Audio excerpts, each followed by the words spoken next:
Everyone, welcome to my channel learn with RAS। Friends, आज हम आपके लिए पॉलिटी की क्लास लेकर आए हैं, जिसमें बहुत ही महत्वपूर्ण क्वेश्चन है जो आने वाले एग्ज़ाम हैं उनमें पूछे जाएंगे। बहुत ही इम्पोर्टेंट क्वेश्चन है ये। तो ये है प्रीएम्बल ऑफ कॉन्स्टिट्यूशन।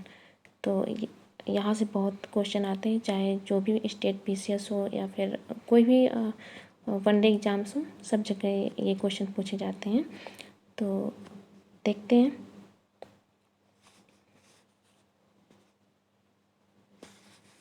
पहला क्वेश्चन है, सर्वप्रथम किस देश के संविधान में प्रस्तावना को जोड़ा गया? तो सर्वप्रथम किस देश के संविधान में प्रस्तावना को जोड़ा गया? तो इसका आंसर है अमेरिका।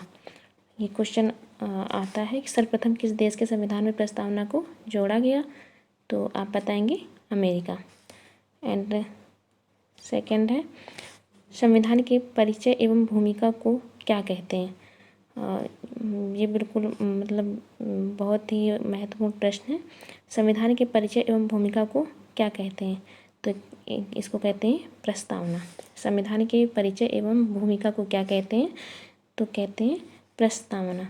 एंड नेक्स्ट पॉइंट है, प्रस्तावना को संविधान का परिचय पत्र किसने कहा?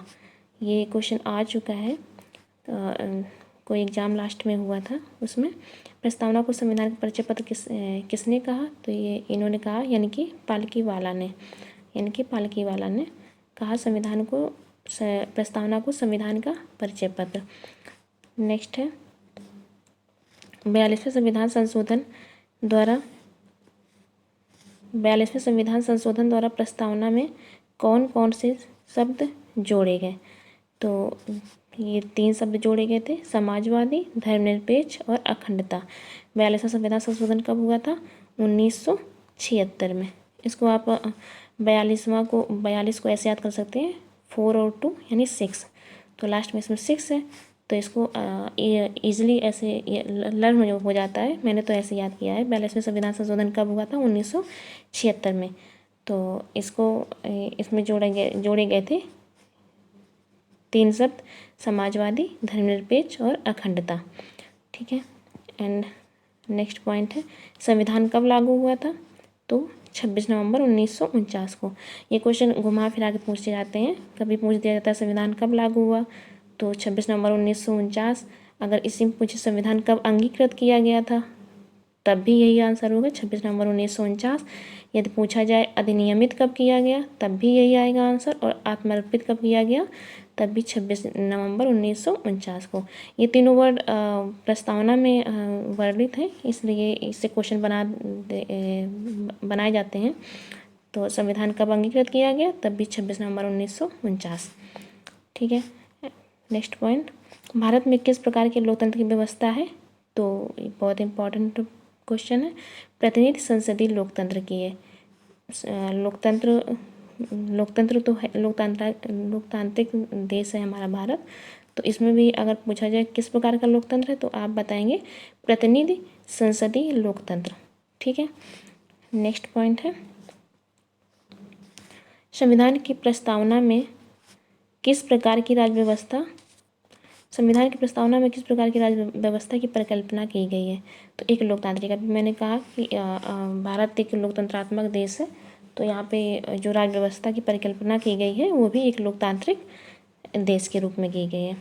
नेक्स्ट पॉइंट है, प्रस्तावना में न्याय 3 प्रकार से शामिल है। ये क्वेश्चन आता है, प्रस्तावना में न्याय कितने प्रकार से शामिल किया गया है?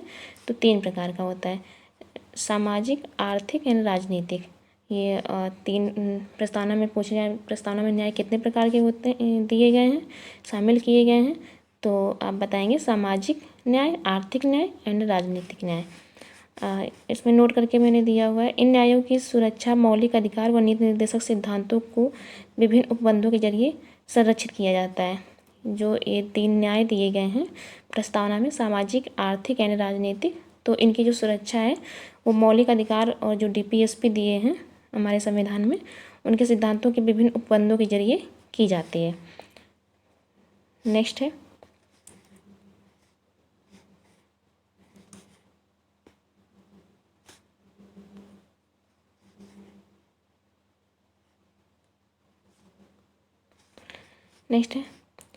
सामाजिक, आर्थिक व राजनीतिक न्याय के इन तत्वों को कहाँ से लिया गया है। ये क्वेश्चन इम्पोर्टेंट है।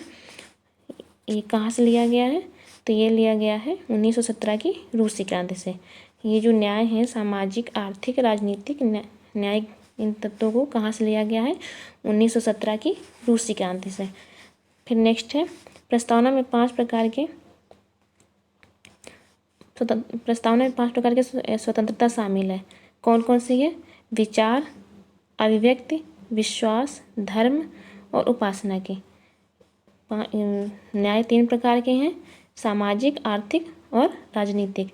और अगर स्वतंत्रता की बात करें तो स्वतंत्रता कितनी प्रकार की है हमारी प्रस्तावना में, तो ये है 5 प्रकार की। विचार की स्वतंत्रता, अभिव्यक्ति की स्वतंत्रता, विश्वास की स्वतंत्रता, धर्म की स्वतंत्रता व उपासना की स्वतंत्रता।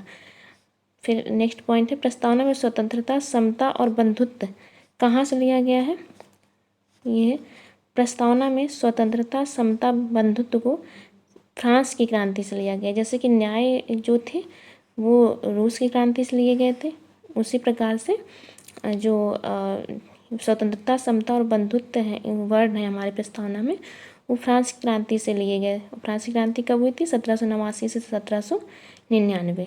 ये इंपॉर्टेंट पॉइंट है। 1789 1799 कहाँ से लिए गए? फ्रांस की क्रांति से लिए गए। कौन कौन से वर्ड लिए गए? स्वतंत्रता, समता और बंधुत्व। और न्याय, जो प्रस्तावना में न्याय दिए गए हैं वो कहाँ से लिए गए हैं? वो रूस की क्रांति से लिए गए हैं और 1917 में लिए गए हैं। ठीक है, नेक्स्ट पॉइंट है प्रस्तावना में कितनी प्रकार की समानता का वर्णन है, तो 2 प्रकार की, न्याय 3 प्रकार के और स्वतंत्रता 5 प्रकार की, और समानता की बात करें तो ये 2 प्रकार की, प्रतिष्ठा और अवसर की समानता। प्रतिष्ठा और अवसर की समानता 2 प्रकार की। भारतीय संविधान की प्रस्तावना के संदर्भ में सही क्रम है। ये भी क्वेश्चन यूपी पूछा गया था और यूपीएससी में भी ये क्वेश्चन आया था कि जो ये क्रम दिया गया है, ये क्रम प्रस्तावना में ये जो वर्ड का क्रम है, मतलब शब्दों का क्रम है, ये किस प्रकार से है, तो ये याद रखना है। संपूर्ण प्रभुत्व संपन्न सबसे पहले आएगा, फिर समाजवादी, धर्मनिरपेक्ष, लोकतंत्रात्मक, गणराज्य। ये वर्ड ऐसे ही इसी क्रम में याद करने हैं। संपूर्ण प्रभुत्व संपन्न, समाजवादी, धर्मनिरपेक्ष, लोकतंत्रात्मक, गणराज्य। ये प्रस्तावना अगर याद है तो फिर ये वर्ड याद हो जाते हैं आसानी से, क्योंकि प्रस्तावना में इसी क्रम में ये वर्ड दिए हुए हैं। फिर नेक्स्ट क्वेश्चन है भारत में लोकतंत्र का स्वरूप कैसा है, तो अप्रत्यक्ष। अभी ऊपर पूछा था लोकतंत्रात्मक, तो ये लोकतंत्र का स्वरूप पूछा गया है यहाँ पे। भारत में लोकतंत्र का स्वरूप कैसा है, तो ये अप्रत्यक्ष है। नेक्स्ट क्वेश्चन है संविधान की प्रस्तावना में शब्दों का क्रम वर्णित है, तो ये जो वर्ड है ये भी क्वेश्चन आता है। न्याय, स्वतंत्रता, समता और बंधुत्व। संविधान की प्रस्तावना में शब्दों का क्रम किस प्रकार से वर्णित है, तो सबसे पहले न्याय दिए गए हैं, फिर स्वतंत्रता दी गई है, फिर समता दी गई है, फिर बंधुत्व दिया गया है। तो ये वर्ड इसी क्रम में है प्रस्तावना में, तो मैंने उसी के नोट्स बनाए हैं। फिर कुछ वाद हैं महत्वपूर्ण जो पूछे जाते हैं एग्जाम में। तो प्रमुख वाद हैं यूनियन ऑफ इंडिया बनाम मदन गोपाल, 1957 में ये वाद आया था। तो इसमें कहा गया था प्रस्तावना को न्यायालय में प्रवर्तित नहीं किया जा सकता है।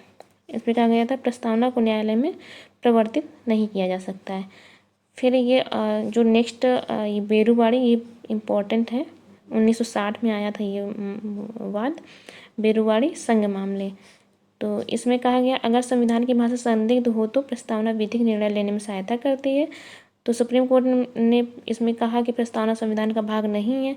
तो पहले तो ये सुप्रीम कोर्ट ने कहा कि ये भाग नहीं है, फिर बाद में इन्होंने अपना बदला था निर्णय। उसमें कहा था सुप्रीम कोर्ट ने कि वो जो मैंने 1960 में निर्णय दिया था वो गलत था। तो इसमें फिर उन्होंने संविधान का भाग मान लिया। फिर जो नेक्स्ट वाद आया केशवानंद भारती मामले, ये भी बहुत इंपॉर्टेंट है, 1973 में आया था। तो इसमें कहा गया संविधान में प्रस्तावना को मूल ढांचा नहीं माना गया। मीन्स सुप्रीम कोर्ट ने कहा प्रस्तावना संविधान का भाग तो है, भाग तो है लेकिन ये मूल ढांचा नहीं है। तो ये काफ़ी चर्चित केस है। तो फिर उसके बाद आया था एक LIC ऑफ इंडिया मामले 1995। तो इसमें कहा गया पुनः फिर दोबारा से फिर ये सुप्रीम कोर्ट ने कहा, इसी में सुप्रीम कोर्ट ने व्यवस्था दी कि प्रस्तावना संविधान का आंतरिक हिस्सा है। तो ये याद कर सब जो वाद हैं ये याद करने चाहिए, ये आते रहते हैं एग्जाम में। फिर नेक्स्ट क्वेश्चन है, प्रस्तावना में अब तक केवल एक बार संशोधन किया गया है। एक बार संशोधन किया गया है, वो भी कौन सा? 42वें संविधान संशोधन 1976। अभी मैंने ऊपर बताया था कि 1976 में हुआ था 42वें संविधान संशोधन। स्वर्ण सिंह समिति की जो स्वर्ण सिंह समिति समिति बनाई गई थी उसी के उसमें हुआ था। तो 42वें संविधान संशोधन कब हुआ था? 1976 में के तहत संशोधित किया गया था। इसमें प्रस्तावना को अभी तक एक ही बार उसका संशोधन किया गया है। तो फिर नेक्स्ट है प्रस्तावना का महत्व। तो इसमें बड़े बड़े जो संवैधानिक विद्वान थे और जो प्रारूप समिति के सदस्य वगैरह थे, उन्होंने क्या क्या कहा, तो वो कुछ पॉइंट मैंने दिए हैं। तो ये पहला पॉइंट है, संविधान की प्रस्तावना हमारे दीर्घकालीन सपनों का विचार है। ये स्टेटमेंट आता रहता है, तो ये स्टेटमेंट मैंने कुछ दिए हुए हैं। तो ये स्टेटमेंट दिया है सर अल्लादी कृष्णा स्वामी अय्यर ने। इन्होंने कहा इन्होंने प्रस्तावना को कहा, संविधान की प्रस्तावना हमारे दीर्घकालिक सपनों का विचार है। फिर नेक्स्ट कहा KM मुंशी ने कहा प्रस्तावना को हमारे संप्रभु लोकतांत्रिक गणराज्य का भविष्य फल है। ये किसने कहा? KM मुंशी ने कहा। KM मुंशी ने कहा प्रस्तावना हमारी संप्रभु लोकतांत्रिक गणराज्य का भविष्य फल है। नेक्स्ट है प्रस्तावना संविधान का सबसे सम्मानित भाग है, ये संविधान की आत्मा है। ये किसने कहा? पंडित ठाकुरदास भार्गव ने। पंडित ठाकुरदास भार्गव ने ये संविधान की आत्मा कहा। प्रस्तावना संविधान का सबसे सम्मानित भाग है, ये संविधान की आत्मा है। नेक्स्ट है प्रस्तावना को संविधान का कुंजी नोट कहते हैं। ये किस? नेक्स्ट क्वेश्चन है, 13 दिसंबर 1946 को जवाहरलाल नेहरू के द्वारा संविधान सभा में उद्देश्य प्रस्ताव प्रस्तुत किया गया।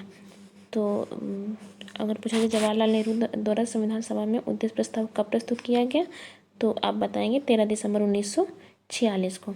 नेक्स्ट है 22 जनवरी 1947 को संविधान सभा द्वारा उद्देश्य प्रस्ताव स्वीकार किया गया। पेश कब किया गया, प्रस्तुत कब किया गया, तो 13 दिसंबर 1946 को।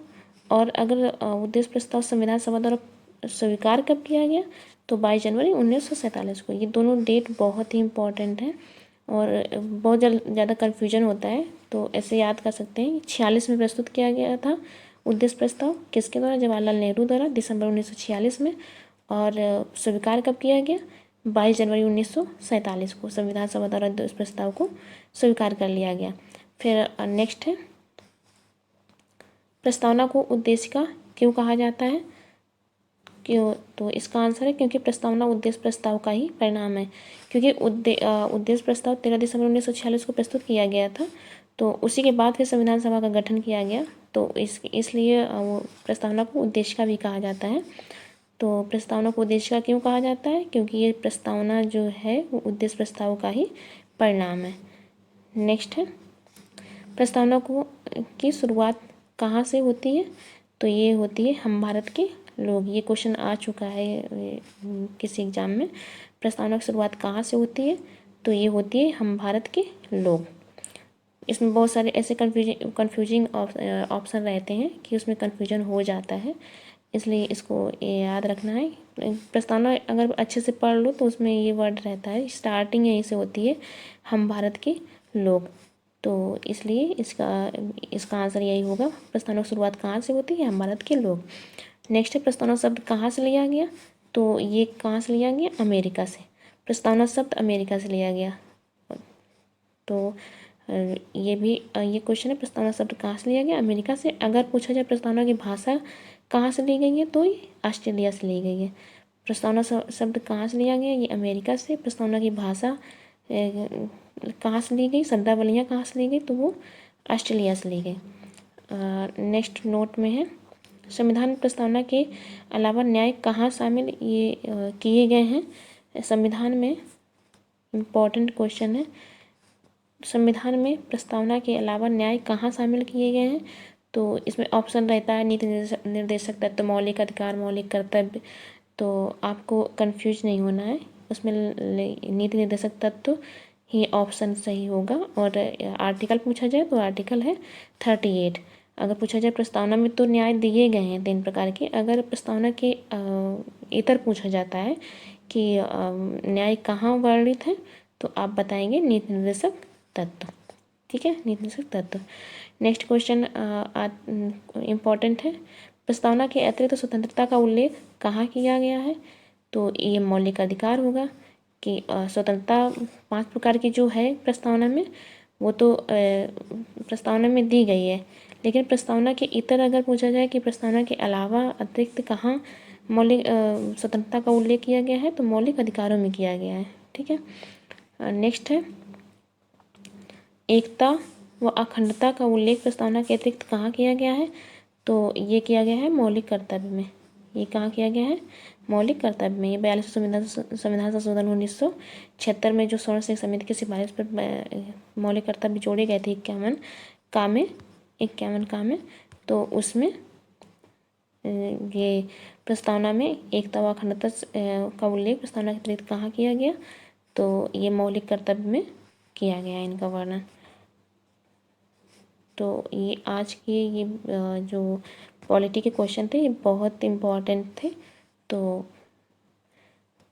आज की क्लास में बस इतना ही। तो फ्रेंड, मिलते हैं नेक्स्ट वीडियो के में। तो आज की क्लास कैसी लगी ये ज़रूर बताना, और अगर क्लास अच्छी लगी हो तो मेरे चैनल को सब्सक्राइब करें एंड लाइक, शेयर और कमेंट ज़रूर करें। Thank you.